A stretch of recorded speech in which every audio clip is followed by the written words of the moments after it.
Salam,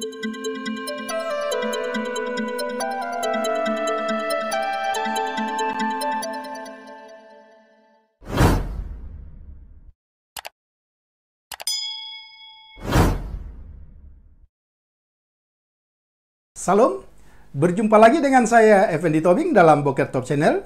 Terima kasih untuk semua sahabat saudara yang dengan setia menyaksikan tayangan-tayangan video saya. Saya masih akan tetap bersama-sama dengan semua yang mengasihi Tuhan.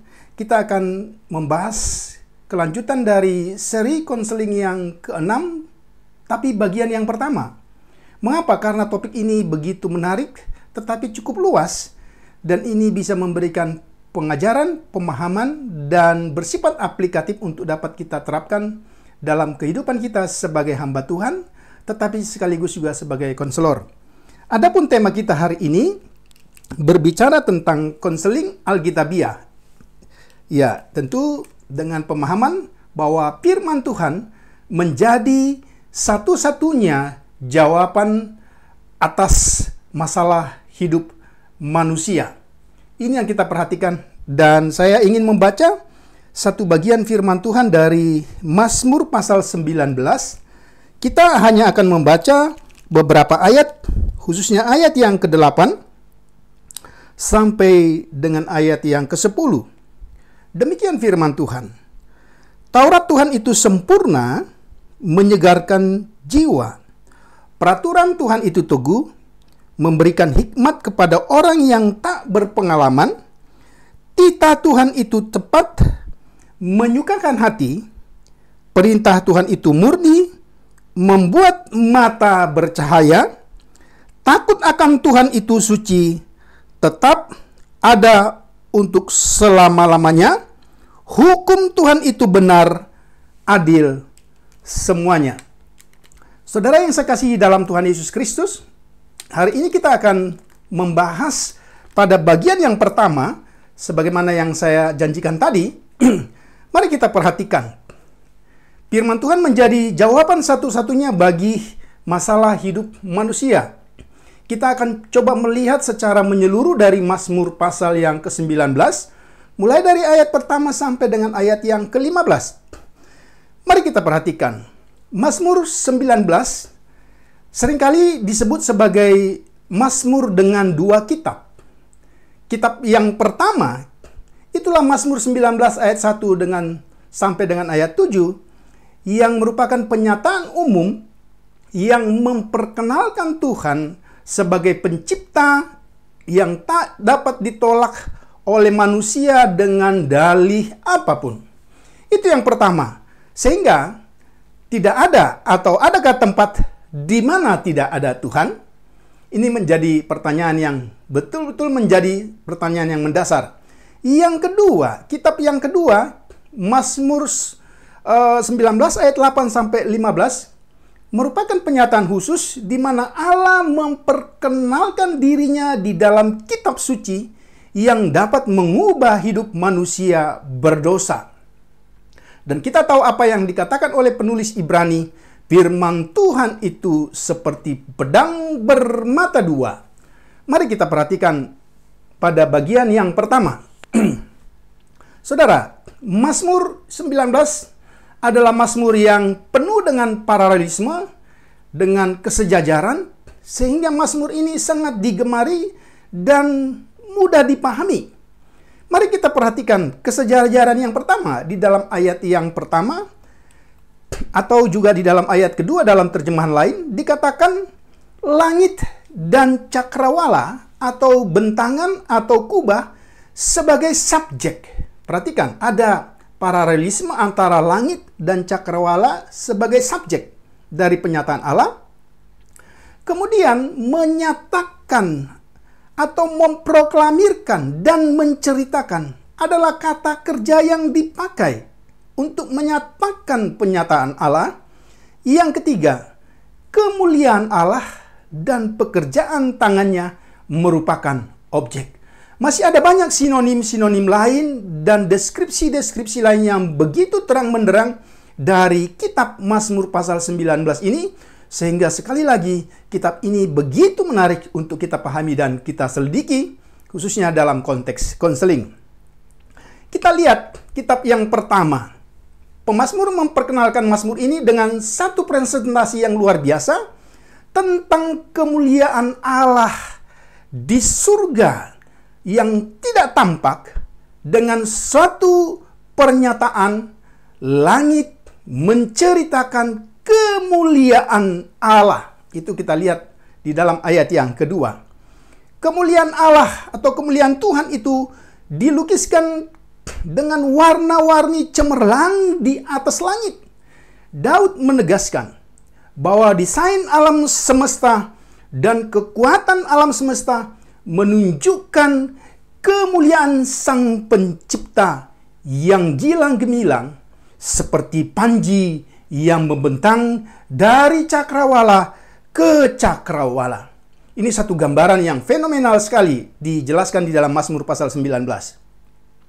Berikutnya, kata Ibrani yang dipakai untuk kemuliaan memiliki arti konotasi yang lebih literal dari kata berat atau bobot. Makna yang lebih luas dari kata ini pada akhirnya kita pahami berarti kemuliaan. Ini yang kita lihat. Saat mata seseorang mengamati langit pada waktu malam yang berkilauan, ia dapat memahami bobot atau mulianya Tuhan yang Maha Kuasa. Ini presentasi yang luar biasa dari pemazmur. Wahyu umum menimbulkan kekaguman yang tak tertahankan untuk kecerdasan dari Pencipta yang Maha Kuasa. Saudara, ini perlu kita pelajari lebih lanjut. Kemudian mari kita perhatikan paralelisme sinonim yang lain seperti yang saya jelaskan tadi, menceritakan dan menyatakan dalam satu konjugasi. Ya, dalam bahasa Ibrani dipakai istilah konjugasi piel partisip dan hipil partisip. Artinya apa?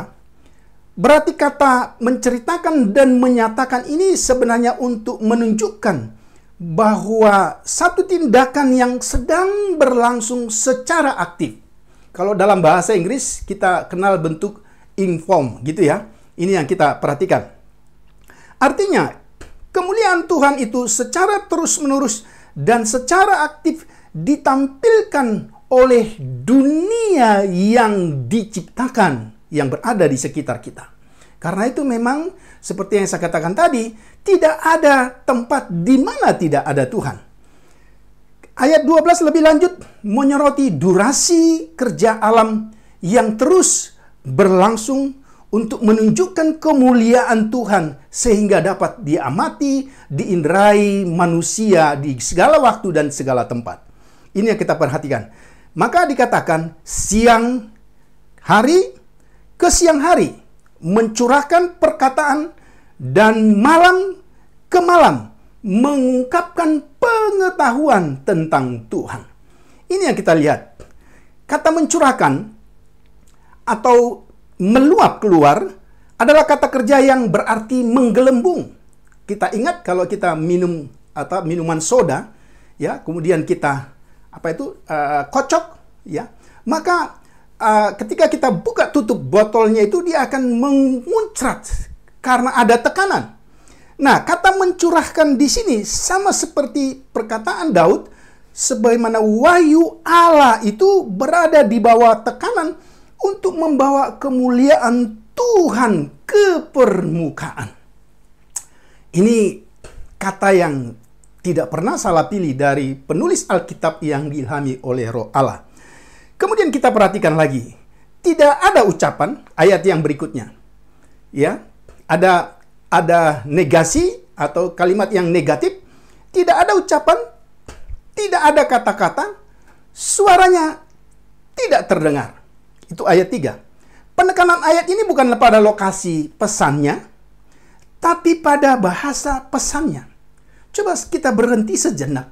Kalau dikatakan tidak ada ucapan, tidak ada kata-kata, suaranya tidak terdengar, maka implikasi atau logika manusia sederhana, maka tidak terjadi apa-apa. Tetapi kita perhatikan, ini sekali lagi adalah bahasa pesan yang memiliki makna yang luar biasa. Tuhan mampu menyampaikan pesan penting tanpa menggunakan satupun ucapan verbal. Melalui komunikasi non-verbal, orang-orang dari semua budaya, dari semua tempat, dari semua orang yang memiliki tingkatan kemampuan atau kapasitas, mampu memahami bahwa Tuhan yang Maha Kuasa ada di dalam semua ciptaannya. Ini adalah satu kalimat yang paradoks. Kelihatannya bertentangan. Tidak ada suara, tapi pesan mereka secara non-verbal dapat disaksikan oleh semua orang di segala tempat dan segala waktu. Ini yang kita perhatikan. Tidak ada yang bisa lepas atau bersembunyi dari pesan non-verbal yang kuat ini. Karena pesan ini meluas, mencakup, memenuhi seluruh cakrawala. Ya. Orang tidak bisa bersembunyi darinya, dan mereka tidak bisa lari dari penyataan Allah. Setiap orang secara visual, karena tidak berbicara, dibombardir secara terus-menerus dengan kekuatan Tuhan dan desain kreatif yang tak tertandingi. Maka pada bagian ini kita hanya dapat berkata, terpujilah Tuhan Sang Pencipta. Selanjutnya kita lihat, Daud memakai paralelisme simbolis pada ayat berikutnya untuk memperluas pemahaman pembaca tentang peran penyataan Allah secara umum dengan menggunakan dua gambaran yang jelas. Apa itu? Mempelai laki-laki dan pelari atau pahlawan yang gagah perkasa. Saudara bisa lihat ayat-ayat mulai dari 4 sampai ayat 7 itu. Ya, matahari diibaratkan sebagai mempelai laki-laki yang berani melangkah keluar dari kemahnya untuk mengambil mempelai wanita. Itu memiliki arah yang telah ditentukan karena munculnya setiap pagi dari timur, dari selubung kegelapan dengan kemuliaan Tuhan yang menjanjikan hari yang cerah atau hari yang segar. Saudara perhatikan, itu yang saya katakan tadi. Mazmur 19 ini kaya dengan paralelisme sinonim yang membuat kita akan semakin termotivasi untuk membaca dan merenungkan, tetapi juga sekaligus menerapkannya dalam hidup kita sebagai konselor Kristen. Mari kita perhatikan.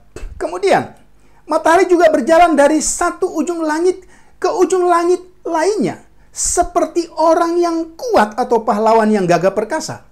Itu tidak berhenti dan tidak ada yang bisa menghentikannya.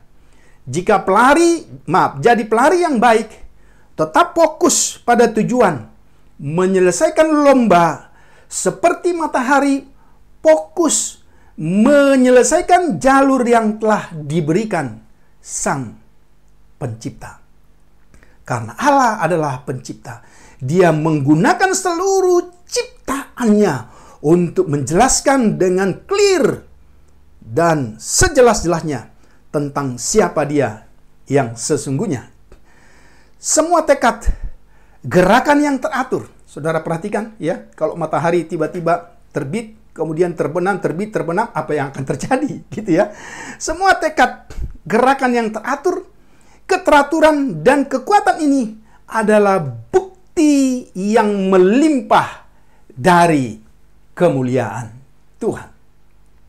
Saudara yang saya kasihi dalam Tuhan Yesus Kristus, pada ayat berikutnya, ya, saudara bisa lihat ayat yang ke-6, mungkin juga berbeda ayat dalam terjemahan lain, menunjukkan bahwa tidak ada yang bisa lepas dari kemuliaan Allah dalam penciptaan. Ada frase yang berkata, dan tidak ada yang tersembunyi dari panas matahari. Masih menggunakan analogi matahari, pemazmur menekankan bahwa setiap orang dapat merasakan panasnya kemuliaan Tuhan. Bahkan manusia dengan indera terbatas. Ada orang yang buta, yang tuli, yang bisu, yang memiliki kapasitas, tetap memiliki kapasitas untuk merasakan panas tidaknya matahari atau pasang surutnya kehangatan dari matahari itu. Jadi saudara perhatikan. Jadi tidak, itu yang saya katakan tadi, pernyataan umum ini tidak ada alasan, tidak ada dalih untuk menolaknya. Ya, bahkan bukan hanya itu. Orang-orang dengan fungsi intelektual yang terbatas, ya, mungkin dengan kebutuhan yang khusus, ya, secara signifikan dipengaruhi oleh pesan dasar tentang kehadiran Tuhan dan kemuliaannya. Dengan kata lain, tidak ada manusia dimanapun, kapanpun, dengan kondisi apapun yang boleh berkata bahwa tidak ada Tuhan. Karena ternyata seluruhnya dijelaskan melalui pernyataan yang umum ini. Inilah kekuatan penetrasi atau penerobosan pesan Allah yang non-verbal. Jelas, wahyu umum dimaksudkan untuk menampilkan kuasa dan rancangan kreativitas Tuhan. Ya, supaya semua orang dapat merasakan bahkan mengalami kemuliaan Tuhan. Ini yang kita perhatikan saudara-saudara. Maka melalui Mazmur 19 ayat 1 dan 7, manusia yang menerima penyataan Allah melalui alam semesta. Penyataan Allah ini merupakan pesannya kepada manusia. Catat baik-baik. Yang pertama, pesan yang tidak terbantahkan atau tidak dapat ditolak dengan dalih apapun oleh siapapun. Yang kedua, pesan yang pasti yang tidak pernah berakhir. Sepasti surya bersinar. Ini yang kita lihat. Pesan yang bersifat universal menjangkau semua orang, kelompok, status apapun yang dimiliki oleh manusia di kolong langit yang diciptakan oleh Tuhan. Ini yang kita perhatikan saudara. Nah, karena ini seri konseling, pertanyaan konseling yang harus kita tanyakan. Dapatkah wahyu umum atau penyataan umum yang sesungguhnya sudah clear, sudah jernih, sudah dapat dilihat oleh semua orang? Ya.